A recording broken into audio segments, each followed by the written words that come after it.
Hello दोस्तों, कैसे हैं आप? आपका एक बार फिर स्वागत है मेरे यूट्यूब चैनल पे जिसका नाम है तरू की पाठशाला। आज हम यहाँ पे एक ऐसे वायरल वीडियो के बारे में बात करेंगे जिसने देश में अभी काफ़ी चर्चा चल रही है। और उस वीडियो में एक बहुत बड़े यूट्यूबर ने जिसने काफ़ी बड़ा नाम तो है, जिस प्रकार से उसकी फ़ैन फॉलोइंग है या फिर उसके जिस प्रकार से उसके सब्सक्राइबर हैं, उससे आप ये बोल सकते हैं कि वो बहुत बड़ा यूट्यूबर है, लेकिन है वो 2 कौड़ी का झूठा आदमी। उसने अभी हाल फिलहाल में मोदी जी को लेके एक बात कही है कि वो तानाशाह हैं और तानाशाही करना चाहते हैं और अपना एक छत्र एक राज बनाना चाहते हैं। यहाँ पे एक नेशन रहेगा, एक ही प्रधानमंत्री रहेगा, कोई चुनाव नहीं होंगे, सिर्फ दिखावे के चुनाव होंगे। और उसने इलेक्टोरल बॉन्ड के बारे में और न्यूज़ मीडिया के बारे में और भी बहुत सारी दूसरी चीज़ों के बारे में काफ़ी बातें अपने उस वीडियो में कहीं बताई। और बाकी उन्होंने जब बताते समय उन्होंने जो बातें सामने रखी, उन बातों का सारांश तो उन्होंने रखा नहीं कि उनको वो चीज़ें कहाँ से मिली, कहाँ से पता चली। और उन्होंने सिर्फ़ आधी बातें बताई हैं और आधी बातें गायब कर दी हैं। तो आप सभी व्यूअर्स को, चाहे वो देखिए कोई भी व्यूअर्स होता है, वो कोई भी इंसान होता है, वो हर तरफ किसी भी पार्टी की तरफ उसका झुकाव हो सकता है और वो किसी भी पार्टी को वोट दे सकता है, किसी भी पार्टी को सपोर्ट कर सकता है। तो ज़रूरी ये नहीं है कि हम जिसको पसंद करते हैं तो सबको सारे लोग उसको पसंद करें, या जिससे हम नफ़रत करते हैं उससे सारे लोग नफ़रत करें। तो ये बात तो बिल्कुल भी गलत होगी कि मैं, अगर मान लीजिए मैं बीजेपी को सपोर्ट करता हूँ या कांग्रेस को सपोर्ट करता हूँ, तो मैं चाहूँगा कि ये सारे लोग कांग्रेस को सपोर्ट करें या बीजेपी को सपोर्ट करें। तो ऐसा तो कभी मुमकिन नहीं हो सकता। लेकिन जो भी जिस प्रकार की जब ये न्यूज़ें उड़ती हैं या जिस प्रकार से ये वीडियो आते हैं, तो जितने भी व्यूअर्स होते हैं, सब्सक्राइबर्स होते हैं, उनको ये बात जानना बहुत ज़रूरी होता है कि इसका सोर्स कमिंग कहाँ से आ रहा है, ये सोर्स कहाँ से आ रहा है, ये कितना सही है। उस पे रिएक्ट करने से पहले, उससे करने से पहले, आजकल सबके पास मोबाइल होते हैं, सब कुछ होते हैं। तो आपको भी जब कोई इंसान कुछ बताता है तो पॉइंट बाय पॉइंट नोट करके उसको, आपको भी इसका फैक्ट चेक करना, तो आपको भी इस चीज़ के बारे में फैक्ट जानना चाहिए कि आप जो चीज़ देख रहे हैं, सुन रहे हैं, वो कितनी सही है, कितनी गलत है ना? आपके हाथ में भी मोबाइल वगैरह रहते हैं, आप भी जाइए चेक कीजिए, चाहे मेरी बात हो या दूसरों की बात हो या किसी प्रकार की, या फिर अन्य कोई दूसरा पार्टी की बात हो। हमको भी ये जानना बहुत ज़रूरी रहता है कि मीम्स ऑफ सोर्स अलग चीज़ हो जाती है और नॉलेज ऑफ सोर्स एक अलग चीज़ हो जाती है। तो ये वो चीज़ें कहाँ से आ रही हैं, वो हमको जानना बहुत ज़रूरी रहता है।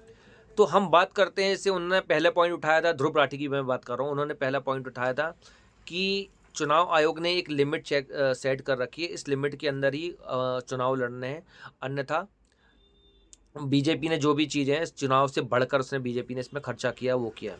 तो यहाँ पे मैं आपको एक बात बता दूँ कि यहाँ पे जो चुनाव आयोग है, उसने 2023 में जब ये एमपी और छत्तीसगढ़ के चुनाव हो रहे थे, तब उन्होंने एक लिमिट सेट की थी, एक नया नियम बनाया था कि प्रत्येक प्रत्याशी मतलब हर एक इंडिविजुअल प्रत्याशी यहाँ पे 40 लाख रुपए तक का खर्च कर सकता है, जिसमें 10,000 रुपये तक का वो कैश कर सकता है, लेकिन बाकी चीज़ें उसको डिजिटल माध्यम से ही खर्च करनी है, ताकि इस पे चुनाव आयोग अपनी नज़र रख सके, प्रत्येक व्यक्ति। और मान लीजिए जैसे मान लीजिए किसी प्रदेश में 225 सीटें हैं, 225 सीट को अगर हम 40 लाख से गुणा करेंगे तो 9,000 करोड़ तो खाली यही आ जाता है। तो कहने का मतलब ये है कि जो उन्होंने बात बताई कि सिर्फ 95 लाख ही खर्च किया जा सकता चुनाव में, वो टोटल पूरी गलत है। एक इंडिविजुअल पार्टी का एक कैंडिडेट 40 लाख रुपए तक खर्च कर सकता है। बाकी की बातें जो हैं, जो एक पार्टी स्तर पर जो रैलियां वगैरह होती हैं, उस पे किसी प्रकार का कोई रिस्ट्रिक्शन नहीं है, वो कितना भी खर्च कर सकती है। क्यों कांग्रेस ने क्या खर्च नहीं किया होगा, आम आदमी ने पार्टी ने खर्च नहीं किया होगा, समाजवादी पार्टी किसी ने ये पार्टी ने खर्च नहीं किया होगा, क्या पैसा किया होगा, जरूर किया होगा, उससे कई गुना पैसा खर्च किया होगा। और सारी पार्टियां ये करती हैं। लेकिन ये बात यहाँ पे गलत है कि 95,000 तक ही लाख तक खर्च करना है। यहाँ 40 लाख की लिमिट है एक व्यक्ति के लिए प्रति। तो चुनाव की जो खर्च करने की जो लिमिट है, उसके बाद क्या है कि जो बात कही गई थी उनने, वो पूरी सरासर यहाँ पे गलत है। दूसरा पॉइंट उनका ये था कि मोदी जो है एक तानाशाह बनते जा रहे हैं और तानाशाह हैं और तानाशाही कर रहे हैं। मेरे ख्याल से ध्रुव राठी को तानाशाह का असली मतलब नहीं पता। जिस जगह पे वो रहते हैं जर्मन में, वहाँ पे जाके पूछिए कि तानाशाह का मतलब क्या होता है, कि वहाँ के लोग बताएंगे, उनकी वाइफ भी वहीं की हैं, हो सकता है उनकी वाइफ के परिवार वाले उनको बताएं कि हिटलर क्या था, तानाशाह क्या कहलाया जाता है। वहाँ जर्मन में रह के अच्छे तरीके से बता सकते हैं। और जिस प्रकार से उन्होंने नॉर्थ कोरिया के साथ भारत की कंपेरिटी की है, तो एक जो कहा सकता है, इसको एक मंदबुद्धि ही इंसान इसको कर सकता है। आपको क्या नॉर्थ कोरिया के तानाशाह के बारे में पता नहीं है? वहाँ की तानाशाही के बारे में ये है कि आप, अगर वहाँ का तानाशाह हंसता है तो आप हंसेंगे, वहाँ का तानाशाह अगर रोता है तो आप रोएंगे, वहाँ का तानाशाह अगर सोता है तो आप सोएंगे। वहाँ पे आप किसी भी प्रकार की कोई प्रॉपर्टी नहीं खरीद सकते, आप वहाँ पे अपनी खुद की पर्सनल कार नहीं खरीद सकते, वहाँ पे सिर्फ फ़ौज कार खरीद सकती है और कोई नहीं खरीद सकता। वहाँ पे आप सिवाय सरकारी टीवी के कोई सरकारी टीवी नहीं दे सकते, अपने हिसाब से आप किसी को बयान नहीं दे सकते, आप किसी हिसाब से कोई वीडियो नहीं बना सकते। वहाँ की किसी भी प्रकार की कोई भी चलने वाली, चाल चलन वाली जो भी चीज़ें हैं वो आप किसी प्रकार से साझा नहीं कर सकते। और वहाँ पे सबसे खतरनाक रूल है कि अगर एक इंसान गलत साबित होता है तो उसकी 3 पीढ़ियों को वो सज़ा दी जाएगी। क्या इस प्रकार से हो रहा है? यहाँ पे दुर्बराटी जैसे जर्मन शेपर्ड लोग आके भौंक के चले जाते हैं, अपने पैरों पे चल के जाते हैं, अपने पैरों पे आते हैं। हर रोज़ कोई ना कोई एक नया चुटपुटिया नेता, 2 कौड़ी का नेता आके प्रधानमंत्री को गाली दे के चला जाता है, प्रधानमंत्री पद की गरिमा को ठेस पहुँचा के चला जाता है, कुछ भी उलूल-सुलूल बेच देता है, उसके बावजूद भी वो अपने पैरों पे चल रहा है। तो क्या ये ऐसे तानाशाह ऐसे होते हैं क्या? हाँ, ये तानाशाही है तो फिर ऐसी तानाशाही पे तो थूक है। और तानाशाह का पहले बहुत अच्छे तरीके से मतलब समझ के आइए, फिर बाद में उस चीज़ को कंपेयर कीजिए दूसरों से। आप शुक्र कीजिए कि आपको शुक्र मनाना चाहिए कि आप भारत में पैदा हुए हैं और आप भारत के प्रधानमंत्री को गाली दे रहे हैं और भारत के प्रधानमंत्री के बारे में बात कर रहे हैं। अगर यही बात अगर आपने पाकिस्तान में की होती या आपके नॉर्थ कोरिया में की होती तो शायद आज आपके फ़ोटो में माला चढ़ी होती। तो शुक्र मनाइए। और अगर ऐसा तानाशाह जिसने पूरे देश में रोड तंत्र बहुत अच्छा कर दिया हो तो ऐसा तानाशाह हमें चाहिए। एक ऐसा इंसान जिसने महिलाओं को सुरक्षित किया, जिसने मुस्लिम महिलाओं को 3 तलाक जैसे कुप्रथा से दूर किया, हाँ मुझे ऐसा प्रधानमंत्री चाहिए। जिसने हमारी इकोनॉमी को तीसरे नंबर पे 5वें नंबर पे ला दी और तीसरे नंबर की ओर अग्रसर है, तो हाँ मुझे ऐसा तानाशाह चाहिए। जिसने वंदे मातरम जैसी ट्रेनों का संचालन करना, एम्स और आईआईएम जैसे हॉस्पिटल और कॉलेज खुलवाना का काम किया, हाँ तो अगर ऐसा है तो मुझे ऐसा तानाशाह चाहिए। जिसने भारत देश को दूसरे ताकतवर देशों के सामने और समक्ष ला के खड़ा कर दिया, तो हाँ मुझे ऐसे तानाशाह की ज़रूरत है और मुझे ऐसे तानाशाह चाहिए। अब उनकी हम तीसरी बात पे बात करते हैं। तानाशाह वाली बात तो समझ में आ गई होगी लोगों को, और लोगों को ये उनको देखने वाले समझने वाले बहुत सारे अच्छे लोगों को अच्छी तरीके से पता है कि मोदी तानाशाह हैं या ना हैं। दूसरी चीज़, एक इलेक्शन की जो उनने बात करी है कि 1 नेशन 1 इलेक्शन वाली वो उनकी जो थ्योरी है, तो आप मुझे एक ये बात बताइए ध्रुव भाई कि जो एक है प्रक्रिया चुनाव की, वो सारे दल, इतने सारे दल यहाँ पे हैं, वो सारी प्रक्रिया वो फॉलो करते हैं, उसके हिसाब से यहाँ पे चुनाव होते हैं। यहाँ कांग्रेस भी है, यहाँ समाजवादी पार्टी भी है, यहाँ पे कांग्रेस भी है और राजदा भी है, डीएमके भी, सब हैं। सब अपने अपने हिसाब से अच्छे तरीके से यहाँ पे चुनाव लड़ रहे हैं और वो जीत भी रहे हैं। बीजेपी की अगर सरकार देखी जाए तो सिर्फ जो स्वतंत्र प्रभार में है सिर्फ 6 राज्यों में, बाकी 12 राज्यों में वो खुद गठबंधन में है। तो ये तो सिर्फ इसका 20, तो ये पूरा हिस्सा जो है सिर्फ 20% का है। बाकी जगहों पे दूसरे सरकार हैं, गठबंधन में सरकार है। यहाँ तक कि 3 स्टेटों में तो कांग्रेस की सरकार भी थी। अब भले 2 में है लेकिन अभी भी 3 में थी, यानी फिर वो भी कम से कम 10% सरकार थी, वहाँ पे 10% थी इसकी। उसके बाद हम बात करते हैं इलेक्ट्रो बॉन्ड की। जी हाँ, इलेक्ट्रो बॉन्ड जो था वो जेटली साहब लेके आए थे ताकि लोग 20,000 से ऊपर और 20,000 के अंदर में जो भी है वो कैश कर सकते हैं, और 20,000 के ऊपर अगर कोई देना चाहता है तो उसको आपको ऑनलाइन प्रक्रिया से बैंक में जमा कराना पड़ेगा। तो ये सिस्टम इलेक्ट्रल बॉन्ड से आने से पहले ये सिस्टम कूपन के नाम से जाना जाता था। तो 2007 से लेकर 2014 के बीच में कांग्रेस ने भी तो 1,172 करोड़ रुपए जुटाए थे चंदे के तौर पे। उसका क्या, उस समय तो बीजेपी को सिर्फ 668 रुपये में मिले थे खाली, लेकिन यहाँ पे कांग्रेस ने 1,172 करोड़ जुटाए थे। उसका क्या, वो बात नहीं करी जाएगी। इलेक्ट्रल बॉन्ड में अगर बीजेपी पार्टी जो है अभी बहुत सारे स्टेट में है, उसके बाद वो केंद्र में भी है, तो जो भी उनको चंदा देता है वो करता है, उनकी वो भरोसा करता है तो उनको वो चंदा देता है। उसी प्रकार देखा जाए तो टीएमसी दूसरे नंबर पे है। टीएमसी सिर्फ एक ही स्टेट पे, और एक ही स्टेट पे रहते हुए भी उसने 1,052 करोड़ रुपये जुटाए। तो उसके सामने तो फिर बीजेपी की जो 6 स्टेट की सरकार है और 12 में गठबंधन में और केंद्र में रहने के बाद सिर्फ 6,000 करोड़ ही जुटा पाई। वहीं टीएमसी ने एक स्टेट में रह के 1,052 करोड़ कमा लिया। तो कमा तो सभी रहे थे उस इलेक्ट्रॉल बॉन्ड से। तीसरे नंबर पे कांग्रेस है, चौथे नंबर पे आम पार्टी है। ऐसे करके तो सभी कमा रहे थे। ऐसा तो है नहीं कि कोई पर्टिकुलर से बीजेपी कमा रही हो या बीजेपी को चंदा आ रहा, तो ऐसा तो कुछ भी नहीं है। शुरू से लेकर अभी तक कांग्रेस ने ना जाने कितना चंदा कमाया होगा। बीजेपी तो अभी 82 में आई हुई पार्टी है। तो ये सब बातें फैक्ट करती हैं, ये सब चीज़ें भी तुम्हें बताना चाहिए, लेकिन वो बातें सब गोल कर दी गई यहाँ से। तो आप भी ये समझ सकते हैं सभी। ध्रुव राठी का यहाँ पे अब एक और पॉइंट था, जो पॉइंट था मीडिया को लेके। उन्होंने कहा कि मीडिया की स्वतंत्रता छीन ली गई है और साथ में सिर्फ एनडीटीवी एक ऐसा चैनल था जिसमें सच्चाई बताने की ताकत थी। तो और वो भी एनडीटीवी को मोदी के मित्र ने खरीद लिया। तो आपको भी ये बात पता है, हमको ये बात पता है, लेकिन कई लोगों को ये बात पता नहीं है कि एनडीटीवी के ऊपर 400 करोड़ रुपए का उधार था, वो भी बिना इंटरेस्ट का। इंटरेस्ट कुछ भी नहीं देता, लेकिन वो उस 400 करोड़ रुपए को चुकाने में असमर्थ थे। तो जिनसे उन्होंने ये कर्ज लिया था, उस कंपनी ने उनसे ये चैनल अपने अपने हथिया लिया। हथियाली ये कहलाएगा, कोई पैसे नहीं देंगे तो आप हथियाएगा ही। तो वो चीज़ उन्होंने अपने हथिया ली।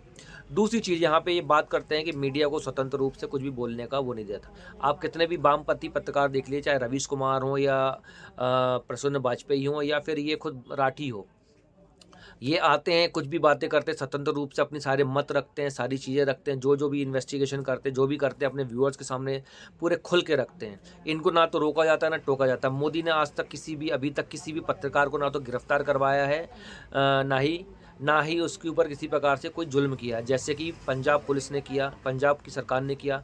हमारे रचित भाई को उठा के ले गए बिना बताए। उसके बाद हमारा एक और टीएमसी के पुलिस वालों ने किया, ममता बनर्जी के कहने पे।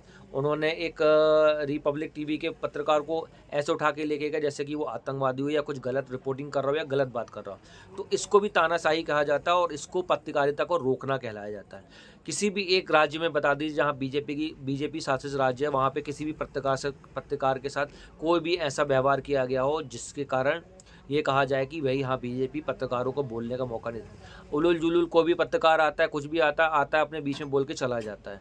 ये बातें भी आपको समझना है।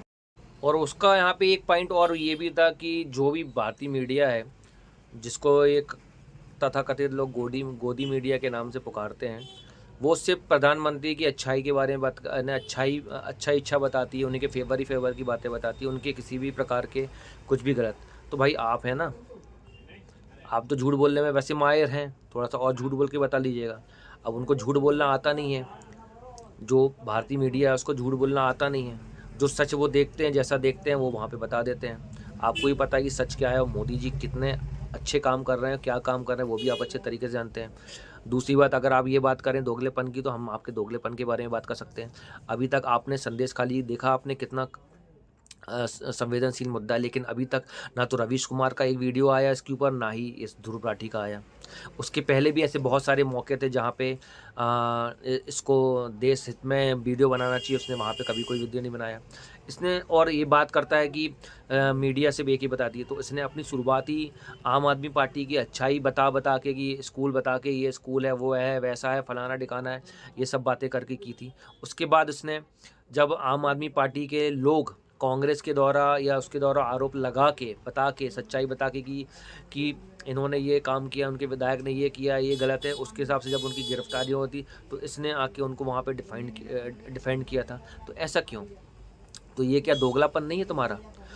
तुम्हारे एक भी वीडियो में किसी भी दूसरी पार्टी की कमजोरी के बारे में या गलत चीज़ के बारे में एक भी सारांश नहीं रहता, एक भी अंश नहीं रहता तुम्हारे सारे वीडियो। और यहाँ तक कि कल 5 दिन का पहले का जो डिक्टेटर वाला वीडियो, वो भी उसमें सिर्फ तुम्हारे टारगेट पे सिर्फ और सिर्फ बीजेपी और मोदी थे और कोई नहीं था। इसलिए सारी पार्टियों ने उन सबको उस वीडियो को उठा के हाथों हाथ सोशल मीडिया पर सर्कुलेट कर दिया, क्योंकि उसमें किसी भी इंडी गठबंधन की पार्टी या दूसरी पार्टियों के बारे में एक बात भी नहीं कही, सिर्फ बीजेपी की। जैसे कि पूरे देश में सिर्फ एक ही पार्टी है, बीजेपी, और वही सारे गंदे काम और गलत काम करती, बाकी सारी पार्टियां दूध की धुली हुई है। इस बात में साफ साफ जाहिर दिखता है और साफ दिखता है कि ये पूरा जो प्लान है, पूरा प्रोपोगंडा जो है वीडियो द्वारा फैलाया जा रहा है, सिर्फ और सिर्फ बीजेपी को बदनाम करने की। क्योंकि कोई भी इंसान, कोई भी आज की डेट में कोई भी राजनेता उस पहुंच तक नहीं है, उस स्टेटस तक नहीं है कि मोदी जी को कंपेयर कर सके या कम्पीट कर सके। सबको अच्छे तरीके से पता है कि मोदी जी किस प्रकार से काम करते हैं, किस प्रकार से अपना पूरा 100% देते हैं और कितनी ईमानदारी से काम करते हैं और देश के हित में काम कर रहे हैं। वैसे बहुत सारे अच्छे अच्छे काम हुए हैं जो सबकी आंखों के सामने हैं, लेकिन जातिवादी, धर्मवादी, दोगले लोग, इनको ये सब चीज़ें नहीं दिखेंगी। इनको सिर्फ फ्री की चीज़ें दिखती हैं। बुरा मत मानिएगा, जो सत्य है वो सच बात है। फ्री की लाइट, फ्री का बिजली, फ्री का पानी, सबको दिखने वालों को तो मोदी में कमी नज़र आएगी। वो जो नहीं चाहते कि देश आगे बढ़े, पैसा आए और पैसा जाए, पैसा लगे, उन सब के लिए मोदी एक तानाशाही है और गलत ही रहेंगे। अब उनकी हम बात करते हैं एक और मुद्दे की। उनका एक और मुद्दा था ईडी और सीबीआई को लेके। आप सभी को पता है कि 2004 से लेके 2014 के बीच में ईडी और सीबीआई की रेड में सिर्फ 5,400 करोड़ रुपए ही वसूले गए थे, यानी कि वसूले मतलब कैप्चर किए गए थे। लेकिन वहीं आज 9 सालों में कंप्लीट 10 साल हो रहे हैं, उसमें ईडी ने करीब 1 लाख करोड़ रुपए लोगों से रिकवर किए हैं। और ये सारे रिकवर किए गए पैसे सब काला धन है, कोई भी मेहनत से कमाया हुआ धन नहीं है। चाहे वो किसी को आप ले लें, चाहे टीएमसी के शिक्षा मंत्री के घर से निकला हुआ पैसा हो, या फिर कांग्रेस के राज्यसभा के सदस्य के पास से निकला हुआ पैसा हो, या फिर बाकी किसी भी नेताओं के पास से निकला हो। ये सारा का सारा काला धन था जो ईडी और सीबी ने वो किया। अगर ईडी और सीबीआई को इसी प्रकार का खुला हाथ दिया जाएगा तो आप सोचिए वो कितना और अच्छा काम करेंगे। मेरे को तो ये चाहिए कि ईडी और सीबीआई इसी प्रकार से काम करे, और देश में जितना लोगों ने पैसा, रवीश कुमार और ध्रुव राठी जैसे यूट्यूबरों को ये अच्छी तरीके से पता है कि ईडी सीबीआई जो भी पैसा रिकवर कर रही है वो काला धन है और काली कमाई है, और देश की जनता की गाड़ी मेहनत की टैक्स की कमाई है, जो कि ईडी और सीबीआई रिकवर करी। अगर ये ईडी और सीबीआई अगर ऐसा काम कर रही तो मुझे ऐसी ईडी सीबीआई चाहिए, और ऐसे तानाशाह के नीचे चाहिए जो काला धन निकाल के ला रही है। उनका एक आखिरी पॉइंट था सीजेआई को लेके। उन्होंने कहा कि सीजेआई को लेके जो उन्हें अपना एक स्क्रीनशॉट शेयर किया था, उस स्क्रीनशॉट के नीचे ही लिखा हुआ था कि ये सिर्फ टेम्परेरी है। लेकिन जब ये इम्प्लीमेंट जब सामने आया तो उसमें इंडियन गवर्नमेंट ने पक्ष और विपक्ष उनके दोनों के नेताओं को, शीर्ष नेताओं को उसमें पैनल में जगह दी, और ताकि वो एक मुख्य न्यायाधीश को चुनने की प्रक्रिया में अपना योगदान दे सके। इससे पहले यूपीए गवर्नमेंट में क्या होता था कि बगीचे में बैठ के श्रीमती सोनिया गांधी मुख्य न्यायाधीश का चुनाव करती थी। हमारे मनमोहन सिंह जी नहीं करते थे, सोनिया गांधी जी करती थी। लेकिन यहाँ पे बीजेपी ने इस पद्धति को भी बदल दिया। यहाँ पे जब भी कोई सीजे को चुनने की बारी आती है तो वहाँ पे विपक्ष का भी मत देखा जाता है, पक्ष का भी मत देखा जाता है, और उस पैनल में जो भी और दूसरे मौजूद होते हैं उनका ही पक्ष जाना जाता है। तब इस प्रक्रिया से मुख्य न्यायाधीश चुने जाते हैं। इस पे सवाल उठाने वाले ध्रुव राठी को एक बात का जवाब और देना चाहिए कि अभी हाल फिलहाल में सुप्रीम कोर्ट ने अरविंद केजरीवाल को उसी के एक रीट्वीट पे माफ़ी मांगने के लिए कहा। तो इस सच्चे देशभक्त को सामने आके बताना चाहिए उसने ऐसा क्या ट्वीट किया था कि जो महाकट्टर इंसान ने उसको रीट्वीट किया और आज उनको माफ़ी मांगना पड़ रही है सुप्रीम कोर्ट के फटकार के बाद। तो ये चीज़ भी उनको बताना चाहिए। टोटल ओवरऑल ये देखा जाए तो ये भाई साहब पूरा प्रोपोगंडा था उनका। ये एक स्क्रिप्ट थी जो कि चुनाव आने के पहले स्टार्ट की गई है, और ये एक 2024 के आखिरी में आपसे मैं यही बोलना चाहूँगा कि मेरी जानकारी आपको कैसी लगी मुझे कमेंट करके ज़रूर बताएं। और ये मेरे वीडियो देखने वाले पक्ष वाले विपक्ष वाले भी हो सकते हैं, कांग्रेस सपोर्टर भी हो सकते हैं, ध्रुव राठी के सपोर्टर भी हो सकते हैं, और नरेंद्र मोदी के भी सपोर्टर हो सकते हैं। लेकिन मैंने जो भी बात कही यहाँ पे साक्ष्य के साथ कही है, तो आप इसको जाके फैक्ट चेक भी कर सकते हैं अपने गूगल पे जाके। और वेबसाइट है जो चुनाव आयोग की है, सीजेआई की जो वेबसाइट वगैरह जहाँ पे जानकारी उपलब्ध होती है, तो वहाँ पे आरटीआई जब से भी जाके आप ये जानकारी निकाल सकते हैं कि मैंने आपसे कितना सच कहा हो कितना झूठ कहा है। क्योंकि मैंने आपको जो भी जानकारी दी है पूर्णतः पूरी जानकारी दी है, सबको साक्ष्य निकालने के बाद जानकारी दी है। चाहे तो आप इसका फैक्ट जान कर सकते हैं, उसके बाद आप मुझे कमेंट करके बता सकते हैं कि मैं कहाँ गलत हूँ। अभी मैं नया हूँ इस यूट्यूब की दुनिया में, और कोशिश कर रहा हूँ कि मैं अच्छे से अच्छे वीडियो बनाऊँ और सच्चाई के साथ आपके सामने पेश हूँ, और जो भी सच है। क्योंकि मैंने पहले भी बहुत सारी ऐसी चीज़ें हैं जो मैंने बीजेपी की जो गलत थी उसमें मैंने बीजेपी के खिलाफ़ खड़ा रहा, और जो भी गलत होगा मैं उसके खिलाफ़ ही खड़ा रहूँगा। जैसे कि बहुत सारी ऐसी चीज़ें हैं जो मुझे पसंद नहीं आई थी बीजेपी की, उसके खिलाफ़ भी मैं अपने सोशल मीडिया के अन्य प्लेटफॉर्म पे मैं वो सारी बातें कर चुका हूँ और करता आ रहा हूँ और करता भी रहूँगा, जो मेरे हिसाब से गलत नहीं है, जो सच में गलत है उसके खिलाफ़। लेकिन जो सच है उसको अगर कोई झूठा करने की कोशिश करेगा तो उसको भी मैं आईना दिखाने का काम करूँगा, यही मेरा काम है। ऐसे बहुत सारी चीज़ें हैं बीजेपी जहाँ पे गलत है वहाँ पे मैंने उसको गलत ही कहा है। जैसे बहुत सारे ऐसे नेता हैं जिनके ऊपर एलिगेशन थे लेकिन वो बीजेपी में आ गया, उसके मैं सख्त खिलाफ़ हूँ। जिस प्रकार बिल्किस फानूस के केस में उसके जो अपराधी थे उनको छोड़ दिया गया, उस टाइम भी मैं उस चीज़ के खिलाफ़ था। और जब उनको दोबारा सुप्रीम कोर्ट ने जेल जाने के लिए कहा उस समय मुझे बहुत खुशी हुई कि चलिए जो गलत थे वो जेल पहुंच गए। तो ऐसी और भी बहुत सारी बातें हैं जहाँ पे बीजेपी अगर गलत है तो मैं वहाँ पे उसके साथ खड़ा नहीं होता। मैं निष्पक्ष होकर बीच सेंटर में रहता हूँ और मैं सिर्फ सच्चाई के साथ हूँ। मोदी मुझे अच्छे लगते हैं और बहुत अच्छा काम कर रहे हैं, इसलिए मैं आज उनके साथ हूँ।